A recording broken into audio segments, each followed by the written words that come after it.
전도서 5장 18절에서 20절까지 말씀 같이 읽겠습니다.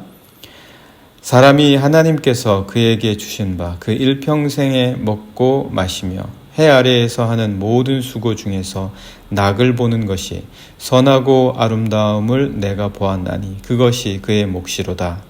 또한 어떤 사람에게든지 하나님이 재물과 부요를 그에게 주사 능히 누리게 하시며 제 몫을 받아 수고함으로 즐거워하게 하신 것은 하나님의 선물이라. 그는 자기의 생명의 날을 깊이 생각하지 아니하리니 이는 하나님이 그의 마음에 기뻐하는 것으로 응답하심이니라. 아멘. 네, 전도서는 전도자가 말하는 책이다. 쉽게 그리고 간단하게 말하면 그런 의미죠. 전도자가 말하는 책, 이게 전도서입니다. 히브리어로 말하면 코헬렛, 독일어로 잘 번역이 되어 있죠. 프레디거. 그러니까 이제 전도자, 설교자, 프레디거, 전도자가 말하는 책, 이게 코헬렛입니다. 다만 영어 성서에서는 이거를 70인역 번역을 따라서 코헬렛이 뜻하는 프레디거로 번역하기보다는 에클레지에이라고 이렇게 번역을 했습니다. 그래서 우리나라에서도 그것을 따라서 번역을 집해서 이렇게 한 책들도 있죠. 공동번역 같은 경우 집해서 이렇게 했습니다. 왜냐하면 그 70인역 번역 자체가 에클레지에스테, 이게 모으다라는 뜻이잖아요. 그래서 모아서 집회를 하면서 그 앞에서 낭독하는 책이다. 그래서 집해서 이런 식으로 번역을 하기도 했습니다. 그래서 오늘 우리가 보는 책이 이런 용도구나, 이런 목적이구나, 많은 사람들에게 자신이 깨달은 지혜를 알려주기 위한 책이구나, 그렇게 저희가 볼 수가 있겠습니다. 그러니까 모두 하나님의 뜻을 따라 지혜를 가진 권위자가 회중들에게 설교하는 내용이 바로 전도서다. 그런데 이 전도서의 주된 내용은 허무입니다. 헛된 것, 허무에 대해서 말하고 있습니다. 그러나 단순히 허무로 끝나지 않고 이 허무를 극복하기 위한 답을 제시하고 있습니다. 인생은 허무하다라는 거죠. 인생은 허무한데 그 허무한 인생이 의미가 있을 수 있다. 그렇게 말해주고 있습니다. 그리고 솔로몬은, 저자죠. 솔로몬은 그것을 하나님을 경외하는 것이다. 이 허무한 인생이 뜻을 가지고 의미가 있으며 허무하지 않게 될 수 있는데 그것은 하나님을 경외하는 것이다. 그렇게 솔로몬이 말해주고 있습니다. 그래서 이제 바로 이 점, 아주 중요한 포인트죠. 이 점을 명확하게 하기 위해서 솔로몬은 전도서 전체 12장으로 되어 있는데 이 12장 내내 그 기준을 말해주고 있습니다. 헛되고 허무한 것이 그렇지 않게 되는 것, 그 기준이 뭐냐, 그 기준을 계속해서 12장 내내 말해주고 있습니다. 그게 뭐냐, 바로 해입니다. 해가 기준이 되는 거예요. 그래서 해 아래의 것과 해 위의 것으로 그 기준을 말해주면서 허무한 것이냐, 허무하지 않은 것이냐, 우리가 어떻게 이 허무한 세상을 허무하지 않도록 추구할 수 있냐, 그거를 이 전도서 12장 내내 그 기준에 대해서 거듭 반복해서 말해주고 있는 책이 바로 전도서다. 그래서 솔로몬은 그가 왕으로서 그리고 지혜자로서 평생을 살면서 이 전도서가 가장 솔로몬의 노년에 기록이 되어졌다, 그렇게 추측이 되거든요. 잠언도 있고 아가서도 있지만 아무래도 전도서가 가장 그의 노년에 기록이 되어졌을 거다. 자신이 그만큼 경험을 많이 쌓고 나서 해보고 싶은 거 다 해보고 나서 자신이 내린 결론이 인생은 그런 것을 쫓을 때는 다 허무할 수밖에 없다. 그러나 허무하지 않은 것이 있는데 그것은 하나님을 경외하는 것이다. 이 마지막 결론을 노년기에 내릴 수 있었다라는 거죠. 그래서 자신이 경험하고 깨달은 그 모든 것들을 하나님의 백성들에게 전해주고 싶었고 그것을 책으로 남긴 겁니다. 그래서 해 위의 것을 꼭 찾아라, 이렇게 우리에게 오늘 권면해주고 있습니다. 해 위의 것을 반드시 찾아라. 오늘도 우리가 보면 공허해요. 허무합니다. 어느 순간 갑자기 불쑥불쑥 찾아오는 마음들 속에는 공허함과 허무감이 있고, 그리고 아주 자주 그걸 느끼는 사람들도 많이 있습니다. 그냥 인생 내내 허무한 거예요. 내내 공허합니다. 내가 왜 이러고 있나. 계속 이 생각만 하고 이 생각이 들 경우도 있다라는 거죠. 그런데 솔로몬의 결론에 따르자면 우리는 해 아래 살고 있는데, 해 아래 살고 있으니까 늘 허무한 겁니다. 허무할 수밖에 없어요. 그의 논리대로 따르자면. 해 아래 있는 것은 모두 공허하고 허무하다. 우리는 해 아래 산다. 그러니까 우리는 허무한 존재다. 그 허무에서 벗어날 수 없다. 이게 논리적인 결론이에요. 그런데 어떻게 우리가 해 위의 것을 바라보면서 어떻게 우리가 이 허무를 극복할 수 있냐? 그가 말하는 전도서의 그 포인트를 어떻게 찾을 수 있냐? 우리가 그걸 찾아봐야 되는 거죠. 어떻게 해 위의 것의 의미를 가질 수가 있냐? 그래서 문제는 이 해 아래에 사는 우리가 해 위의 것을 어떻게 추구하고 살아갈 수 있을 것인가? 해 위의 것을 추구한다는 것이 어떻게 실현이 될 수가 있고 어떻게 해 아래 사는 우리에게 적용이 될 수 있냐? 우리 삶에 어떻게 실천해 나갈 수가 있냐? 문제는 그겁니다. 솔로몬이 준 답에 의하자면 문제는 바로 그 점이다. 그래서 솔로몬이 우리에게 이야기해 주고 있습니다. 그것을 어떻게 우리의 실제의 삶에서 적용할 수 있고, 그리고 해 아래에 사는 우리가 해 위의 것을 추구할 수 있냐. 그거를 이제 18절에서 이야기해 주고 있습니다. 오늘 저희가 함께 읽은 말씀이지요. 이 18절에서 그는 해 아래에서도 자기가 선하고 아름다운 것을 보았다, 이렇게 얘기해 줍니다. 전반적으로 12장 내내 해 아래는 다 허무하다, 그렇게 얘기하거든요. 해 아래의 모든 것은 허무하다, 그렇게 이야기하고 거듭하고 그렇게 결론을 내립니다. 그런데 오늘 5장 18절에서는 해 아래에서도 자기가 선하고 아름다운 것을 보았다, 그렇게 말해주고 있습니다. 해 아래 사는 수고가 어떻게 유익하며 허무하지 않을 수 있을지에 대해서 자신이 알려주려고 하는 거죠.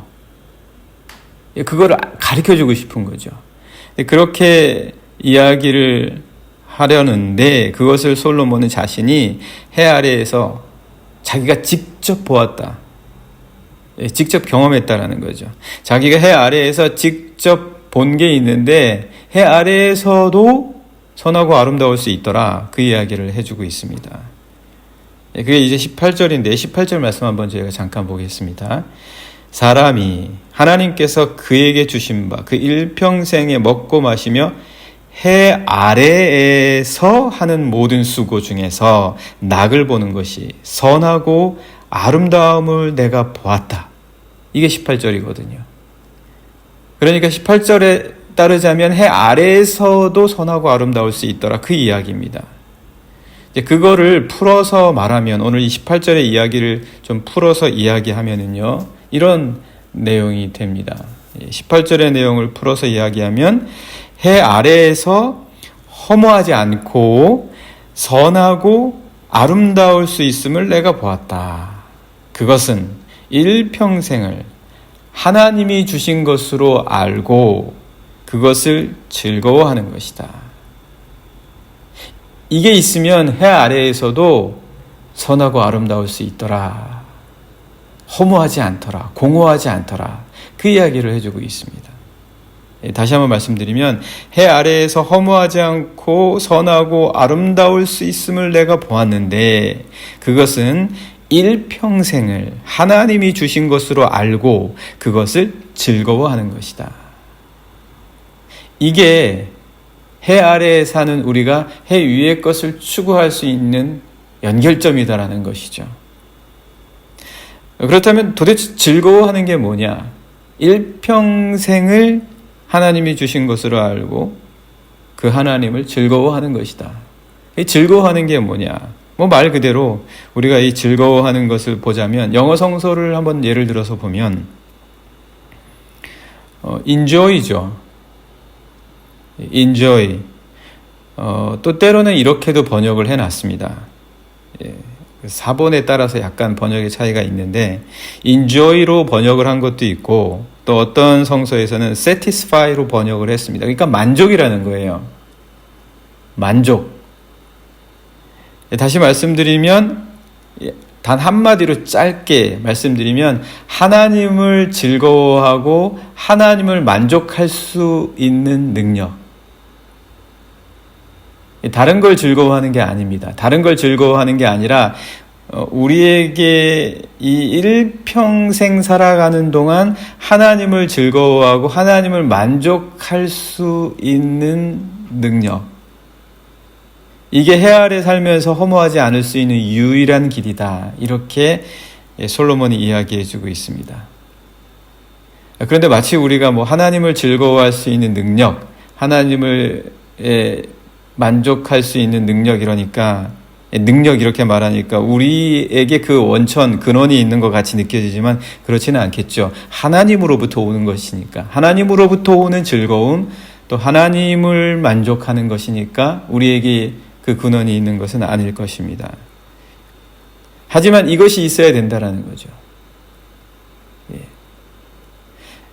그래서 이렇게 하나님을 즐거워하는 것이 바로 하나님을 만족할 수 있는 것이 바로 우리가 이 공허하고 무의미하고 헛된 삶을 극복하고 이길 수 있는 길이다.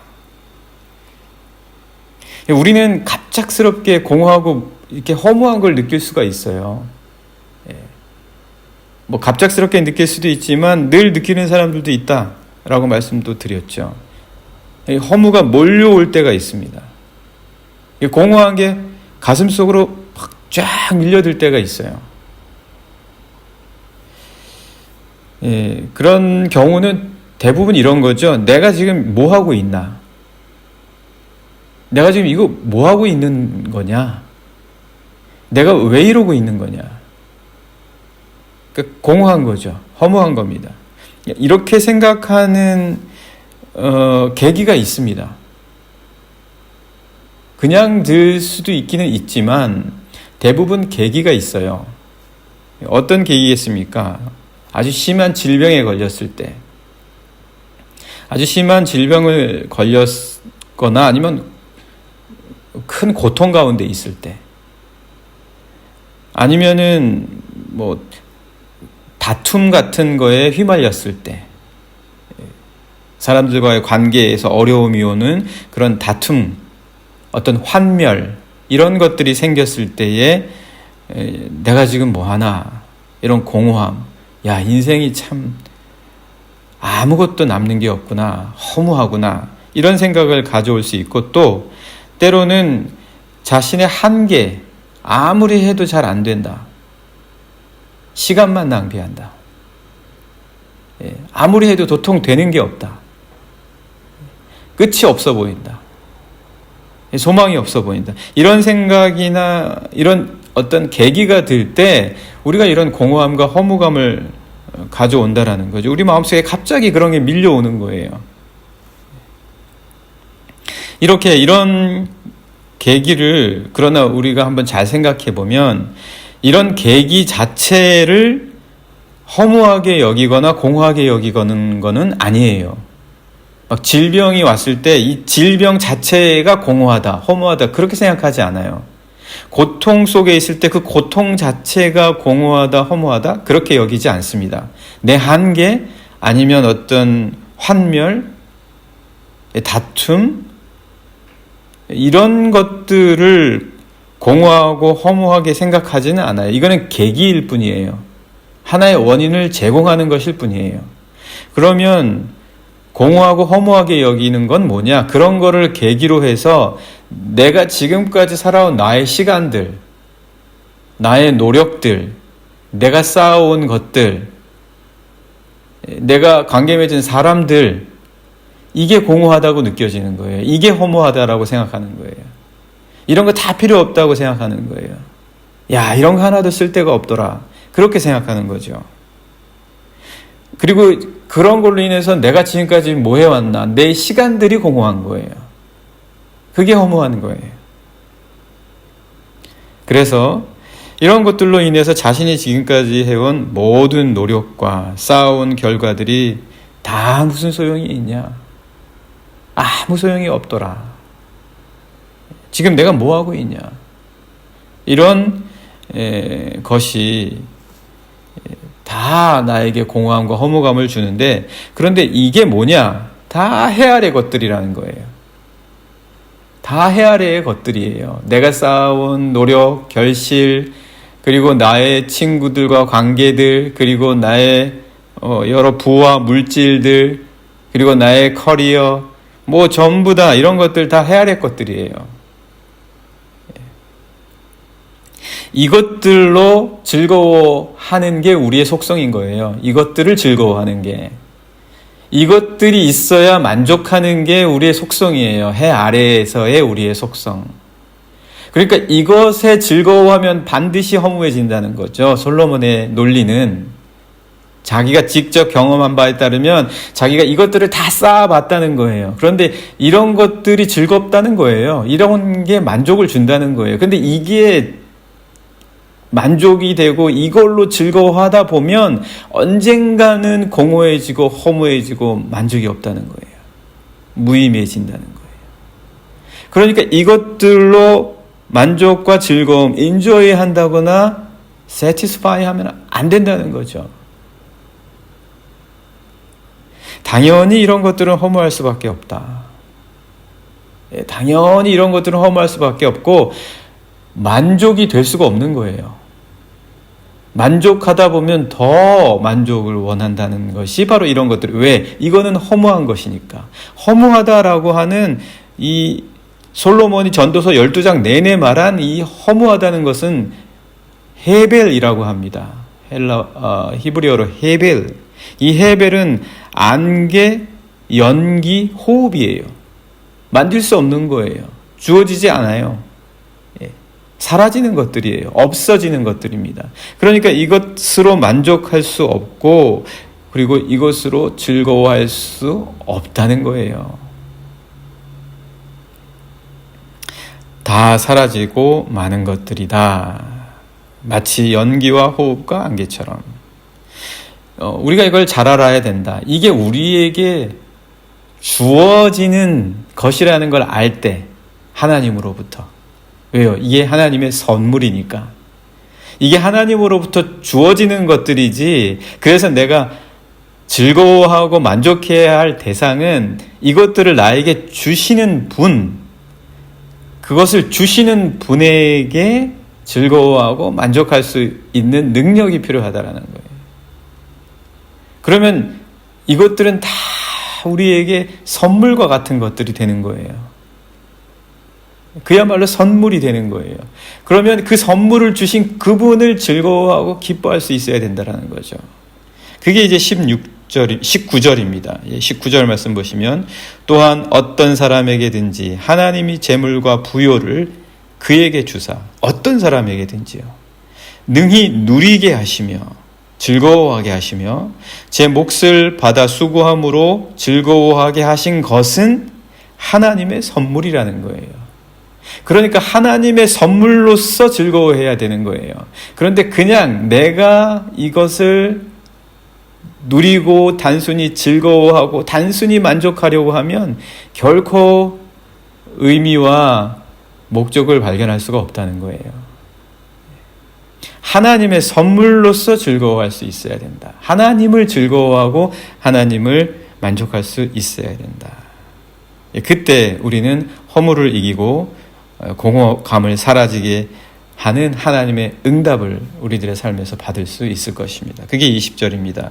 그는 자기의 생명의 날을 깊이 생각하지 아니하리니 의미가 없다, 공허하다, 허무하다 그렇게 생각하지 아니하리니 이는 하나님이 그의 마음에 기뻐하는 것으로 응답하시는 거예요. 하나님의 응답이 주어진다는 거예요. 하나님을 즐거워하는 삶. 오늘 우리 함께 말씀 나누어 보았습니다. 같이 기도하면 좋겠습니다. 하나님, 오늘 저희들의 삶에서 하나님을 즐거워하는 게 있습니까? 하나님을 만족하는 게 있습니까? 내 인생의 공허와 허물을 극복할 수 있고 이겨낼 수 있는 자들이 되게 해주십시오. 함께 같이 기도하시겠습니다.